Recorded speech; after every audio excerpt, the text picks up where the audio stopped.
Hi students, welcome to Urvara Academy, IBFS, Institute of Banking and Financial Studies in the online portal.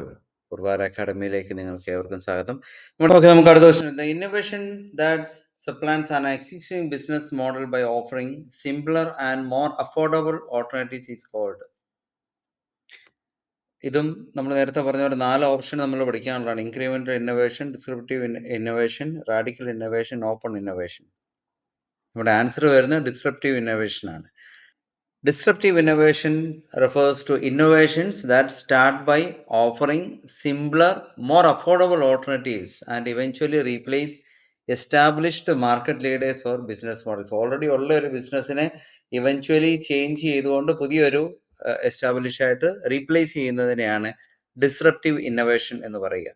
Incremental innovation എന്ന് പറയുന്നത് making small gradual improvements to existing products. Already ഉള്ള ഒരു ബിസിനസ്സിലേക്ക് അല്ലെങ്കിൽ ഒരു product അല്ലെങ്കിൽ സർവീസിലേക്ക് ഗ്രാജുവലായിട്ട് പുതിയതായിട്ടുള്ള ഇംപ്രൂവ്മെന്റ്സ് ഇന്നോവേഷൻസ് ആഡ് ചെയ്യുന്നതിനാണ് ഇൻക്രിമെന്റൽ ഇന്നോവേഷൻ എന്ന് പറയുക. Radical innovation involves developing entirely new and ground breaking product, service or technology. Open innovation refers to leveraging external sources to innovate or develop new ideas എന്നുള്ളതാണ്. അതായത് customers ആവാം, other organisations ആവാം. ഈ 4 നമുക്ക് innovative ടൈപ്പിൽ പഠിക്കുമ്പോൾ 4 ഇമ്പോർട്ടൻ്റ് ആണ്. Disruptive, incremental, radical and open innovation. Then which of the following books focus on how startups can use rapid testing, iteration and customer feedback to create successful business? 4 startup based ആയിട്ടുള്ള books ആണ്. Answer the lean startup. നമുക്ക് 4 ഒന്ന് discuss ചെയ്യാം. The lean startup 2011 ബുക്കാണ്. Eric Ries emphasize the importance of lean principles, rapid testing, iteration and customer feedback to create successful business, particularly in startup phase. Then 0 to 1 notes on startups or how to build the future. Peter thielന്റെ ഒരു ബുക്കാണ്. Exponential organization, Salim Ismail. The innovators, how a group of hackers, genius and greek created the digital revolution. Walter Isaacson ആണ് അതിന്റെ author. Okay. Which day is celebrated as national startup day in India? January 16 ആണ് answer വരിക. National startup day is celebrated annually on January 16th. Start ചെയ്തത് 2022 ആണ്. To honour and promote the spirit of innovation and ownership in the country. The day aims to recognise the contributions of startups in fostering economic growth and job creation. നമുക്ക് days കൂടെ നോക്കാം. ഇതുമായിട്ട് relate ചെയ്ത ഡേയ്സും നമുക്കൊന്ന് check ചെയ്യാം. National startup day January 16, world startup day April 16, world intellectual property day April 26, then April 21 World Creativity and Innovations Day, October 15 National Innovation Day, August 12 Youth International Youth Day, January 12 National Youth Day, അത് നമ്മളിപ്പോൾ already കഴിഞ്ഞതേ ഉള്ളൂ. then Global Entrepreneurship Week November 18 to 24, third week of November ആണ്. ഇത്രയാണ് ഇതുമായിട്ട് related business and ഇന്നോവേഷനുമായിട്ട് relate ചെയ്തുകൊണ്ടുള്ള days എന്ന് പറയാം കേട്ടോ. ഇതിൻ്റെ അകത്ത് ഏറ്റവും ഇമ്പോർട്ടൻ്റ് വരുന്നത് നാഷണൽ സ്റ്റാർട്ടപ്പ് ഡേ January 16, അതായത് നമ്മൾ ഈ ഒരു ജനുവരിയിലെ ആണ് ഡേയ്സ് എടുക്കുന്നതെങ്കിൽ അത് വരാൻ ചാൻസ് ഉണ്ട്. അതുപോലെ തന്നെ നാഷണൽ യൂത്ത് ഡേ വരാനുള്ള ചാൻസ് ഉണ്ട്. അപ്പം ചെക്ക് ചെയ്തോളൂ കേട്ടോ. What is the primary factor that determines the price and quantity of goods and service in a economy? എക്കണോമിയുടെ ബേസിക്സ് എന്ന് പറയുന്നത് തന്നെ ഇതാണ്. Then അതിന്റെ ആൻസർ വരുന്നത് സപ്ലൈ ആൻഡ് ഡിമാൻഡ് ആണ്. In addition to supply and demand, several other factors can influence the price and quantity of goods and services. അത് നമുക്കൊന്ന് ചെക്ക് ചെയ്യാം. ഒന്ന് കൺസ്യൂമർ പ്രിഫറൻസസ്. കൺസ്യൂമർ പ്രിഫറൻസ് പ്രൈസിനെയും ക്വാണ്ടിറ്റിയും ചേഞ്ച് ചെയ്യുന്നുണ്ട്, സ്വാധീനിക്കുന്നുണ്ട്. Then production cost. Definitely production cost കുറയുന്നതിനനുസരിച്ച് cost effective ആവും. പ്രൊഡക്റ്റ് കോസ്റ്റ് എഫക്റ്റീവ് ആകാനുള്ള ചാൻസ് ഉണ്ട്. ടെക്നോളജി ബേസ്, ടെക്നോളജി ഇമ്പ്രൂവ് ചെയ്യുന്നതിനനുസരിച്ച് തന്നെ പ്രൊഡക്ഷൻ കോസ്റ്റ് റെഡ്യൂസ് ചെയ്യാനും അതോടൊപ്പം തന്നെ പ്രൊഡക്റ്റിന്റെ പ്രൈസ് കുറയാനുള്ള ഒരു ചാൻസ് ഉണ്ട്. ഗവൺമെന്റ് പോളിസീസ്, ടാക്സസും സബ്സിഡീസും and regulations play role in determining prices.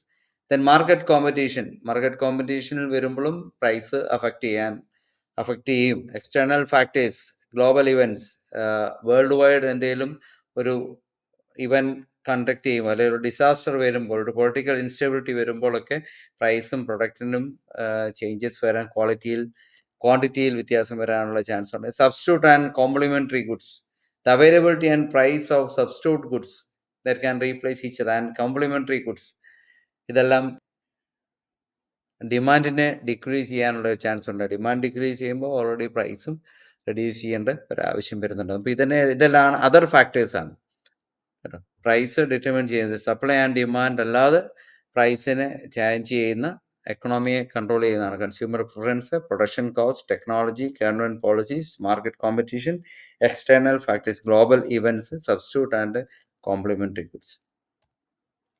Who is known as a father of modern economics? ആരാണ് father of modern economics? Adam Smith. Adam Smith ആണ് ഫാദർ ഓഫ് മോഡേൺ എക്കണോമിക്സ്. ചോദിക്കാൻ chance ഉള്ള ഒരു question ആണ് കേട്ടോ.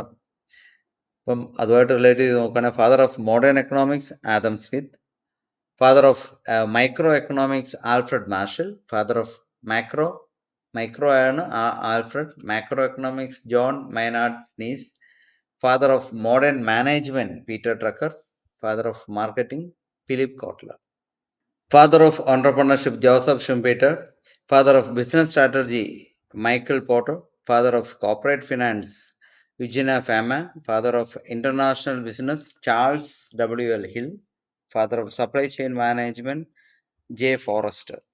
ഇത്രയുണ്ടെങ്കിൽ നമ്മൾ നമ്മൾ പഠിക്കേണ്ടത് modern economics, then father of marketing, father of modern management, ഇതെല്ലാം നമുക്ക് ഇമ്പോർട്ടൻ്റ് ആയിട്ടുള്ള ക്വസ്റ്റ്യൻസ് ആണ്. Where is the headquarters of World Intellectual Property Organization, WIPO, located? World Intellectual Property Organization, Geneva, Switzerland. WHO, the World Health Organization, Geneva ആണ്. അതോടുകൂടി ചേർത്ത് വായിച്ചാൽ മതി. World intellectual Property Organization WIPO, Geneva, Switzerland ആണ്.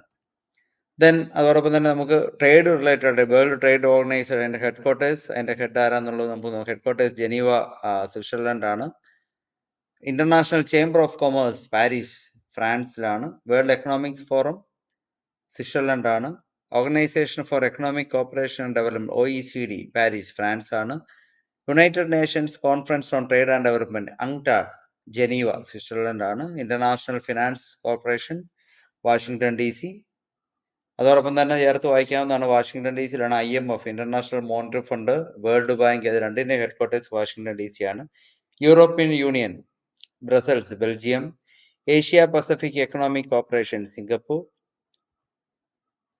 United Nations Development Programme UNDP, New York, USA.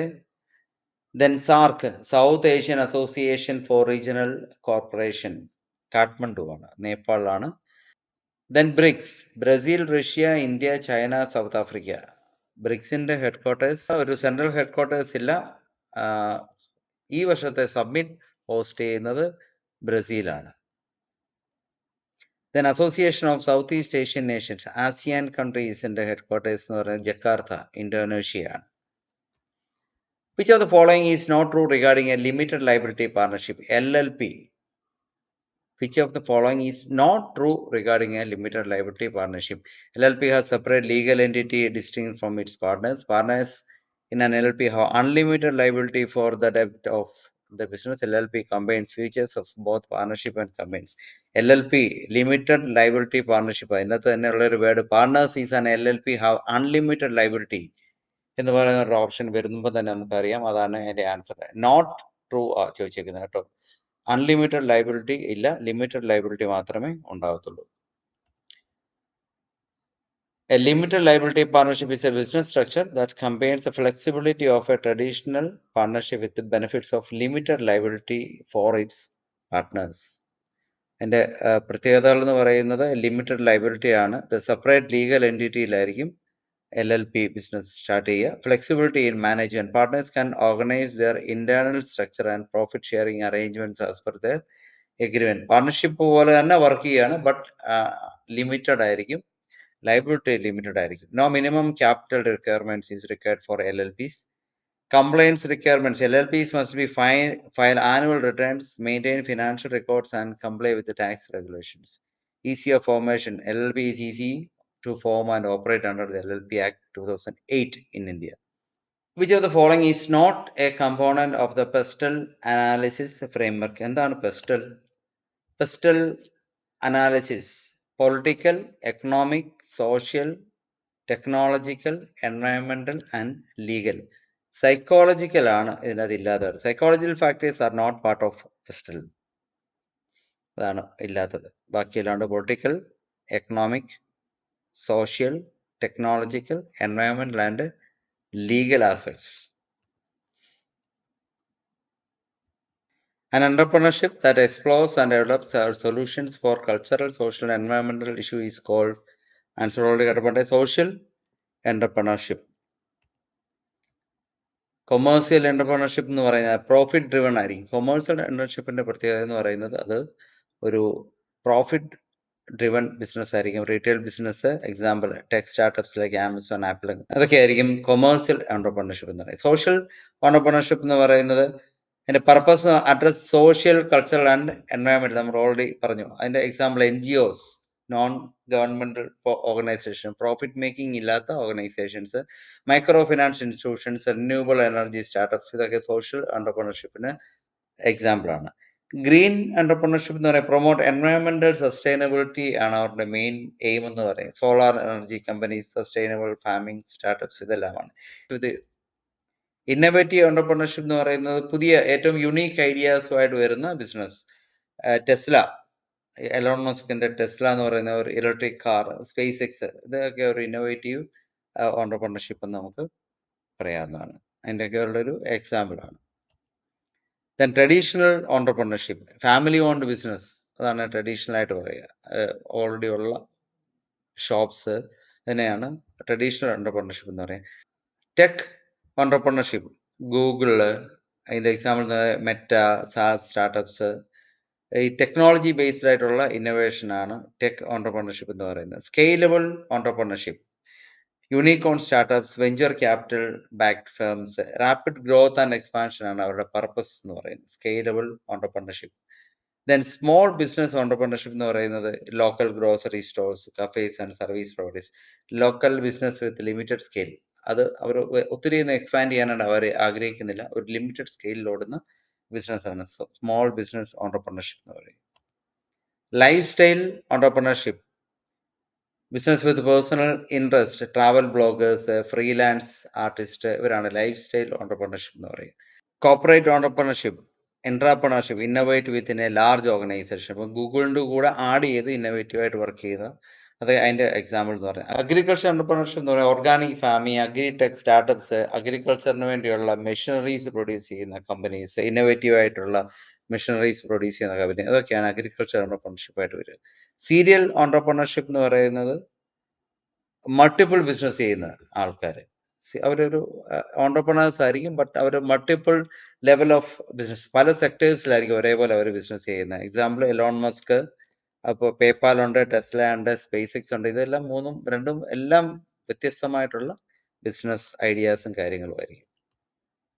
Then non profit entrepreneurship, charitable organisations, Red Cross പോലെയുള്ള സംഘടന, അവരുടെ goals എന്ന് പറയുന്നത് പ്രോഫിറ്റ് മോട്ടീവ്സ് അല്ല. Cooperative entrepreneurship, collective business model എന്ന് പറയുന്നത് നമ്മുടെ FPO പോലെ, farmer producers organisations, credit unions, ഇതൊക്കെയാണ് കോപ്പറേറ്റീവ് ഓണ്ടർപ്രണർഷിപ്പിൻ്റെ. കൾച്ചറൽ ഓണ്ടർപ്രണർഷിപ്പ് എന്ന് പറയുമ്പം അത് art related cultural values, fabric related ആയിട്ടുള്ള, ഇപ്പം ട്രഡീഷണൽ ഫാബ്രിക് റിലേറ്റഡ് ആയിട്ടുള്ള ഒരു ഓണ്ടർപ്രണർഷിപ്പ് ബിസിനസ് മോഡൽ, അങ്ങനെയാണ് വരുന്നത്. ഇൻക്ലൂസീവ് ഓണ്ടർപ്രണർഷിപ്പ് എന്ന് പറയുന്നത് സ്പെസിഫിക്കലി ഫോർ ഒരു വിഭാഗത്തിന് വേണ്ടി മാത്രം, വുമൺ ഓണ്ടർപ്രണർഷിപ്പ്, ദെൻ ഡിസേബിൾഡ് പേഴ്സൺസിന് വേണ്ടിയുള്ള ഓണ്ടർപ്രണർഷിപ്പ് വരിക, മൈനോറിറ്റി ഓൺഡ് ബിസിനസ് ചെയ്യുക, ഇങ്ങനെ ഇതാണ് ഇൻക്ലൂസീവ് ഓണ്ടർപ്രണർഷിപ്പിന്റെ ബേസിൽ വരിക.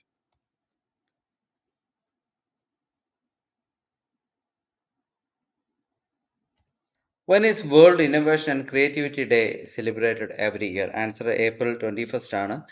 World innovation and creativity day celebrate 21st. United Nations ആണ് ഡിസൈൻ ചെയ്തിരിക്കുന്നത്. World creativity and innovations week April 15 to April 21 ആണ്.